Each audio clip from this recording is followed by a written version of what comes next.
Hello good morning दोस्तों, मैं हूं देवेंद्र कुमार और आप सबका स्वागत है MLID study point YouTube channel पर। तो दोस्तों, आज मैं आपके सामने DLED प्रथम सेमेस्टर के शिक्षण अधिगम के सिद्धांत के बहुविकल्पी प्रश्नों को लेकर के आया हूं। तो दोस्तों, शुरू करते हैं आज के इस वीडियो को और देखते हैं पहला प्रश्न। पहला प्रश्न है, छात्रों का पूर्व ज्ञान जानने में कौन सा कौशल सहायक है? प्रस्तावना कौशल, उद्दीपन परिवर्तन कौशल, पुनर्बलन कौशल, व्याख्या कौशल। तो दोस्तों, इसका सही जवाब हो जाएगा प्रस्तावना कौशल। प्रस्तावना कौशल के माध्यम से बच्चों के पूर्व ज्ञान को जान सकते हैं। अगला प्रश्न है 2 नंबर, प्रस्तावना कौशल का प्रमुख घटक क्या है? तो दोस्तों, प्रस्तावना कौशल का प्रमुख घटक उचित रूप से श्रेणीबद्ध करना है। अगला प्रश्न है 3 नंबर, प्राथमिक स्तर पर दबे समिति ने किन विषयों में अपेक्षित अधिगम स्तर का निर्धारण किया था? तो दोस्तों, प्राथमिक स्तर पर इस समिति ने जो कार्य किया था वो भाषा अध्ययन, गणित अध्ययन और पर्यावरण अध्ययन तीनों पर किया था, इसलिए इसका सही जवाब है उपयुक्त सभी। अगला प्रश्न है 4 नंबर, गणित किट का उपकरण है। तो दोस्तों, गणित किट का उपकरण क्या है? बीकर और क्लैंप ये विज्ञान किट के उपकरण है, लेकिन डोमिनोज ये गणित किट का उपकरण है। अगला प्रश्न 5 नंबर, शिक्षण प्रक्रिया में समाहित प्रक्रिया कौन सी है? तो दोस्तों, शिक्षण प्रक्रिया में 3 प्रक्रियाएं समाहित हैं शिक्षण में। एक तो एक शिक्षक, एक शिक्षार्थी और एक दोस्तों पाठ्यक्रम। ये दोस्तों जॉन ड्यूबी के अनुसार है। अगला प्रश्न 6 नंबर, वास्तव में प्रश्न सबसे अच्छा उत्तेजक है और यह शिक्षक को शीघ्र उपलब्ध हो जाता है, ये कथन किसका है? तो दोस्तों, ये कथन कॉल्विन का है। अगला प्रश्न, संप्रेषण के लिए कक्षा का वातावरण कैसा होना चाहिए? तो दोस्तों, संप्रेषण के लिए वातावरण का जो होना चाहिए कक्षा का, वो हमेशा एक दूसरे से धनात्मक, एक दूसरे से मित्रवत व्यवहार वाला होना चाहिए, सौहार्दपूर्ण होना चाहिए। अगला प्रश्न दोस्तों 8 नंबर, वैयक्तिक संप्रेषण का उद्देश्य क्या है? इसमें क्या होता है दोस्तों कि बच्चे को भिन्न भिन्न जो कमियां होती हैं, जैसे कोई बच्चा दृष्टिबाधित है या मूक बधिर है, तो उस बच्चे को व्यक्तिगत रूप से देखने से वह शिक्षा अच्छे से सीख पाएगा। तो उसमें छात्रों को व्यक्तिगत विभिन्नताएं होती हैं, बालकों की विशिष्ट योग्यताएं तथा व्यक्तित्व विकास होता है। साधारण बालक के लिए व्यक्तिगत शिक्षण आवश्यक है। तो दोस्तों, ये सभी इसका सही जवाब हो जाएगा। अगला प्रश्न 9 नंबर, शिक्षण का मूलभूत सिद्धांत क्या है? तो दोस्तों, शिक्षण का मूलभूत सिद्धांत क्रियाशीलता का सिद्धांत है, अर्थात करके सीखने का सिद्धांत है।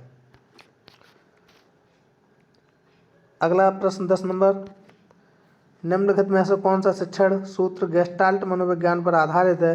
तो दोस्तों, गेस्टाल्ट मनोविज्ञान पर जो आधारित है वो है पूर्ण से अंश। गेस्टाल्टवादी कहते हैं कि पहले बच्चे को समग्र सामग्री, समस्त वस्तु दिखानी चाहिए, उसके बाद उसके पाठ बताने चाहिए। जैसे बच्चों को अगर खिलौने के बारे में बताना है, एक हाथी के बारे में बताना है, तो पहले उसे पूरा हाथी बताएंगे, उसके बाद उसके सूंड, उसके कान, उसके पैर और पूंछ के बारे में बताएंगे। तो ये मानना है गेस्टाल्टवादी का। अगला प्रश्न दोस्तों 11 नंबर, पूर्ण से अंश की ओर का शिक्षण सूत्र आधारित है। तो दोस्तों, ये गेस्टाल्टवाद या गेस्टाल्ट मनोविज्ञान पर। अगला प्रश्न है 12 नंबर, तर्कात्मक क्रम से शिक्षण कराने से स्थायी एवं ठोस होता है। वो क्या होता है दोस्तों? अधिगम। अगर तर्क दे करके शिक्षण कराएंगे तो अधिगम मजबूत हो जाता है और स्थायी हो जाता है। सुकराती विधि किसे कहते हैं? तो दोस्तों, सुकराती विधि जो है वो प्रश्न उत्तर विधि को सुकराती विधि कहते हैं। अगला प्रश्न संप्रेषण नहीं है। संप्रेषण क्या नहीं है? संबंध स्थापन, ज्ञान स्थानांतरण, भाषण देना। तो दोस्तों, भाषण देना ये कोई संप्रेषण नहीं होता है, इसमें केवल वक्ता बोलता है, श्रोता इसमें मूक रहता है। अगला प्रश्न 15 नंबर, क्रियात्मक शिक्षण विधि है। तो दोस्तों, क्रियात्मक शिक्षण विधि कौन सी है? छात्र का अपनी स्वयं क्रिया द्वारा ज्ञान करना। क्रियात्मक विधि में कहा जाता है कि छात्र अपनी स्वयं की क्रिया के द्वारा ज्ञान अर्जित करता है। अगला प्रश्न 16 नंबर, कहानी कहने में क्रमबद्ध घटनाओं के वर्णन पर ध्यान रखा जाता है, यह किस प्रकार की शिक्षण प्रविधि है? प्रश्नोत्तर शिक्षण प्रविधि है, वर्णन प्रविधि है व्याख्या प्रविधि है या विवरण प्रविधि है। तो दोस्तों ये एक विवरण प्रविधि है। इसमें अगली बात बताने से पहले ये देखा जाता है कि इससे पहले कौन से तथ्य आए हैं। एक क्रम का, एक विवरण का ध्यान रखा जाता है। अगला प्रश्न 17 नंबर, बाल केंद्र शिक्षा का उद्देश्य क्या है दोस्तों? तो इसका सही उद्देश्य है कि बालकों का शारीरिक विकास, मानसिक विकास, संवेगात्मक विकास सब कुछ होना चाहिए। तो दोस्तों इसका सही जवाब हो जाएगा, अर्थात बालक का सर्वांगीण विकास होना चाहिए। प्रश्न नंबर 18, बचाव निदान का उत्तम स्तर है, ये कथन किसका है? तो दोस्तों ये कथन टीपी नन का है। किसका है दोस्तों? नन। अगला प्रश्न 19 नंबर, उपचारात्मक शिक्षण का प्रमुख कार्य क्या है? तो दोस्तों उपचारात्मक शिक्षण का जो प्रमुख कार्य है वो दोषपूर्ण अध्ययन एवं अध्यापन के प्रभाव को दूर करना है। दोस्तों दो शब्द होते हैं, एक होता है निदान, एक होता है उपचार। निदान का मतलब होता है कमियों का पता लगाना और उपचार का मतलब होता है उन कमियों को दूर करना। अगला प्रश्न 20 नंबर, शिक्षण का सामान्य सिद्धांत नहीं है। शिक्षण का सामान्य सिद्धांत कौन सा नहीं है? क्रियाशीलता का सिद्धांत, ये शिक्षण का सिद्धांत है। रुचि का सिद्धांत भी है, नियोजन का सिद्धांत भी है, लेकिन परिणाम का सिद्धांत नहीं है। इसका सही जवाब हो जाएगा विकल्प नंबर डी। अगला प्रश्न है दोस्तों 21 नंबर, छात्र की शिक्षा सर्वदा स्थूल वस्तुओं तथा तथ्यों से होनी चाहिए, शब्दों, परिभाषाओं तथा नियमों से नहीं। यह कथन किसका है दोस्तों? यह कथन हर्बर्ट स्पेंसर का है। प्रश्न नंबर 22, प्रयोग प्रदर्शन विधि सर्वाधिक उपयोगी है। तो दोस्तों प्रयोग प्रदर्शन विधि जो होता है वो विज्ञान में हम प्रयोगशाला में प्रयोग करके सीखते हैं, तो उसके लिए सर्वाधिक उपयोगी है। अगला प्रश्न 23 नंबर, सूक्ष्म अवलोकन व निरीक्षण शक्ति के विकास में सहायक शिक्षण प्रविधि कौन सी है?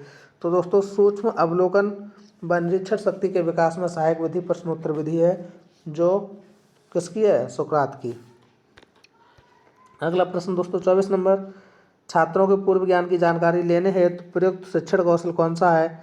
तो इसके लिए प्रस्तावना कौशल है। सबसे पहले हमें प्रस्तावना कौशल में ही जो छात्र होते हैं उनके पूर्व ज्ञान की जानकारी लेनी चाहिए।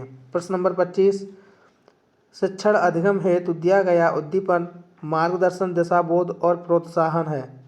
ये कथन किसका है दोस्तों? ये रायवर्न महोदय का कथन है। अगला प्रश्न, प्राचीन कालीन शिक्षण विधियाँ थीं। तो दोस्तों प्राचीन काल में शिक्षण विधियाँ कौन सी थीं? शिक्षक केंद्रित थी। इसमें जो शिक्षक था वो अपने आप को सर्वश्रेष्ठ एक ज्ञाता मानता था और बालक वही करता था जो शिक्षक करते थे। लेकिन अब वर्तमान की बात करें तो बालक केंद्रित या शिक्षक केंद्रित नहीं है, अब बालक केंद्रित है। ठीक है दोस्तों, शिक्षार्थी केंद्रित अब वर्तमान में है, लेकिन प्राचीन काल में शिक्षक केंद्रित थी। प्रश्न नंबर 27, शिक्षण करते समय ध्यान रखना चाहिए।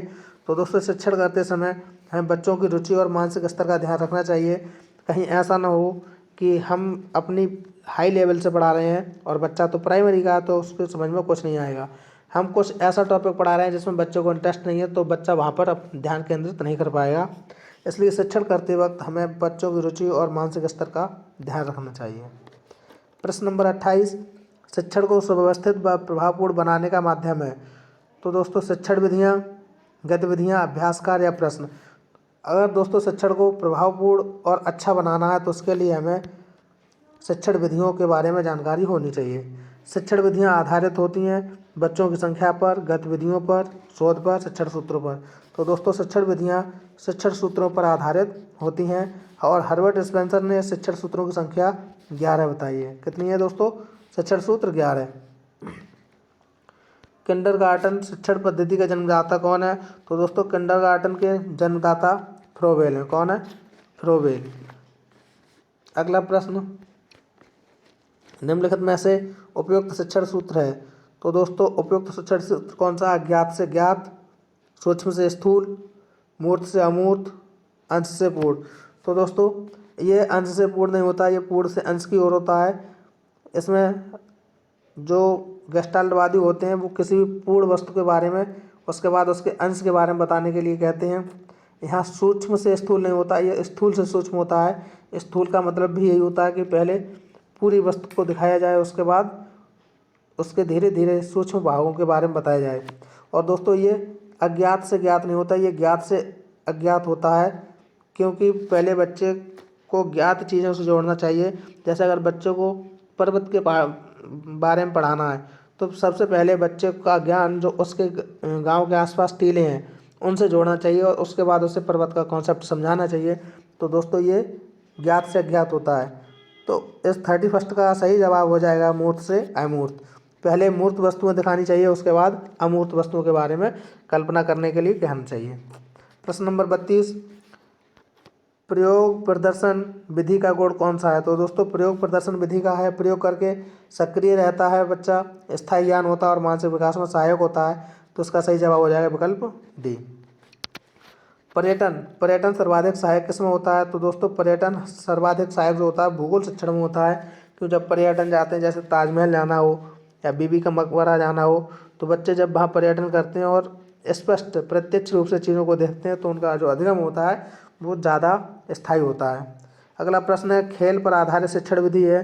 तो दोस्तों खेल पर आधारित शिक्षण विधि को किंडरगार्टन विधि कहते हैं, जो फ्रोवेल ने दी थी। किसने? फ्रोवेल। अगला प्रश्न, शिक्षण का सूत्र नहीं है। दोस्तों शिक्षण का सूत्र क्या नहीं है? ज्ञात से अज्ञात ये है, पूर्ण से अंश भी है, स्थूल से सूक्ष्म भी है, लेकिन प्रेरणा का सिद्धांत ये शिक्षण सूत्र नहीं है। ये मोटिवेशनल थ्योरी है जो किसी भी व्यक्ति को प्रेरित करने के लिए दी गई थी। अगला प्रश्न 36 नंबर, शिक्षण के पूर्व ज्ञान पर ही नए ज्ञान को आधारित करना चाहिए, यह कथन किस शिक्षण सूत्र की ओर संकेत करता है? तो दोस्तों ये ज्ञात से अज्ञात की ओर संकेत करता है कि पहले बच्चे को जो जानता है उससे किसी नए ज्ञान को जोड़ना। तो ज्ञात से अज्ञात की ओर या पूर्व ज्ञान से नए ज्ञान को जोड़ना।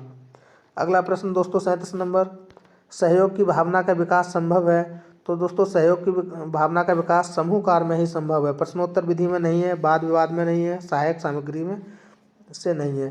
तो दोस्तों जब कोई बच्चा समूह में कार्य करता है तो सहयोग की भावना जागृत होती है। प्रश्न नंबर 38, बच्चे में कल्पना शक्ति का विकास किया जा सकता है। तो दोस्तों कल्पना शक्ति का विकास किया जा सकता है कहानी के द्वारा। जब हम बच्चों को कहानी सुनाते हैं फिर बच्चों से कहते हैं कि इसकी जगह आप होते तो क्या करते, जैसे एक कबूतर की और एक किसी दूसरे पक्षी की लेकर के कहानी सुनाई, या एक किसी चोर की और एक सज्जन पुरुष की कहानी सुनाई, तो बच्चे से कहते हैं अगर चोर की जगह आप होते तो क्या करते, या सज्जन व्यक्ति की जगह, तो बच्चा वो कल्पना करने लगता है। इससे कल्पना शक्ति का विकास होता है। प्रश्न नंबर 39, शिक्षण सूत्र पथ प्रदर्शन करते हैं जिनमें सिद्धांत से व्यवहार में सहायता के लिए अपेक्षा की जाती है। यह कथन किसका है? दोस्तों ये कथन हार्वर्ड गुली का है। अगला 40 नंबर, उपचारात्मक शिक्षण हेतु क्रियाकलाप कराए जाते हैं। तो दोस्तों उपचारात्मक शिक्षण हेतु कौन सा क्रियाकलाप कराते हैं? अभ्यास कार्य कराना, खेल व अन्य गतिविधियों का आयोजन, समूह चर्चा, या सभी। तो दोस्तों इसका सही जवाब है सभी। तो निदान करेंगे, सबसे पहले कमियों का पता लगाएंगे, फिर उन कमियों को दूर करने के लिए उपचार करेंगे, तब उपचारात्मक शिक्षण होता है। अगला प्रश्न दोस्तों 41 नंबर, प्रभावी संप्रेषण की प्रक्रिया होती है।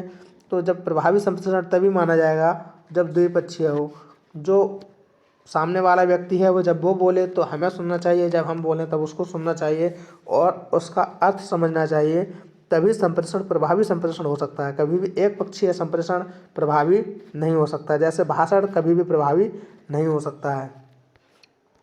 अगला प्रश्न, संज्ञानात्मक क्षेत्र से संबंधित नहीं है। तो दोस्तों संज्ञानात्मक क्षेत्र से संबंधित कौन नहीं है? जानना, समझना, चिंतन करना या समयबद्धता। तो दोस्तों यहाँ समयबद्धता का कोई अर्थ नहीं है। अगला प्रश्न 43 नंबर, डोमिनोज सर्वाधिक उपयोगी है। तो दोस्तों डोमिनोज गणित शिक्षण में सर्वाधिक उपयोगी होता है। अगला प्रश्न 44 नंबर, वह शिक्षण प्रतिमान किसने बनाया जिसमें अध्यापक का स्थान कंप्यूटर ने लिया है? तो दोस्तों ये डेविड आशुबेल का सिद्धांत है। किसने बनाया? डेविड आशुबेल ने। अगला प्रश्न है, शिक्षण अधिगम सिद्धांत नहीं है। तो दोस्तों शिक्षण अधिगम सिद्धांत कौन सा नहीं है? क्रियाशीलता का सिद्धांत, प्रेरणा का सिद्धांत, रुचि का सिद्धांत, ये सब दोस्तों शिक्षण अधिगम सिद्धांत है, लेकिन प्रयोगात्मक कार्य प्रविधि ये एक विधि है, ये सिद्धांत नहीं है। अगला प्रश्न दोस्तों 46 नंबर, संप्रेषण के घटक हैं। संप्रेषण के घटक कौन कौन से हैं दोस्तों? इसमें एक प्रेषक होता है, एक ग्राही, एक बोलने वाला होता है, एक सुनने वाला होता है और एक संदेश होता है जिसके बारे में बात की जाती है। तो इसका सही जवाब हो जाएगा उपयुक्त सभी। अगला प्रश्न दोस्तों 47 नंबर, निम्नलिखित में से श्रव्य दृश्य सामग्री नहीं है। श्रव्य दृश्य, तो दोस्तों जो रेडियो है वो केवल श्रव्य सामग्री है। टेलीविज़न श्रव्य दृश्य है, चलचित्र श्रव्य दृश्य है, कंप्यूटर श्रव्य दृश्य है, लेकिन रेडियो केवल श्रव्य सामग्री है। तो दोस्तों इसका सही जवाब हो जाएगा विकल्प नंबर ए, विकल्प नंबर ए। अगला प्रश्न 48 नंबर, भ्रमण प्रविधि के चरण कौन कौन से हैं। तो दोस्तों भ्रमण प्रविधि शैक्षिक उद्देश्य या प्रकरण का चुनाव करना, उसके बाद पर्यटन स्थल का चयन करना, फिर पर्यटन स्थल हेतु सामग्री जुटाना। तो दोस्तों ये सभी भ्रमण प्रविधि के चरण हैं। जब बच्चों को कहीं भ्रमण पर ले जाते हैं तब हम उससे बताते हैं कि हमें कौन कौन सी सामग्री ले जानी चाहिए, कौन कौन सी नहीं ले जानी चाहिए। अब बच्चों से ये थोड़ी कहेंगे कि खाना लेके चलो, तो वहाँ हमें बताना चाहिए। अच्छा, बच्चों से पूछना चाहिए कि हमें कहाँ घूमना चलना है, किस पर्यटन स्थल पर जाना है, तो इसका चयन भी करते हैं। दूसरी बात, हम ये देखते हैं हमारा जाने का उद्देश्य क्या है, इससे हमें क्या शिक्षा मिल सकती है, तो इन सभी का इसमें भ्रमण प्रविधि में यूज करते हैं। ये सभी इसके चरण हैं, इसलिए इसका सही जवाब हो जाएगा विकल्प नंबर डी। अगला प्रश्न 49 नंबर, पाठ के प्रमुख तथ्यों को बार बार दोहराना किस शिक्षण सिद्धांत के अंतर्गत आता है। तो दोस्तों ये आता है आवृत्ति का सिद्धांत। आवृत्ति का अर्थ ही होता है बार बार। अगला प्रश्न दोस्तों 50 नंबर, शिक्षण को आनंददायक, मनोरंजन और रुचिपूर्ण बनाने हेतु उत्तम विधि कौन सी है। तो दोस्तों शिक्षण को अगर आनंददायक, मनोरंजक और रुचिपूर्ण बनाना है तो खेल विधि सबसे उपयुक्त है। तो दोस्तों आज की वीडियो में इतना ही, फिर मिलते हैं अगली नई वीडियो में। दोस्तों अगर वीडियो अच्छी लगे तो लाइक और शेयर करें, अगर हमारे चैनल पर नए हैं तो चैनल को सब्सक्राइब करें। धन्यवाद।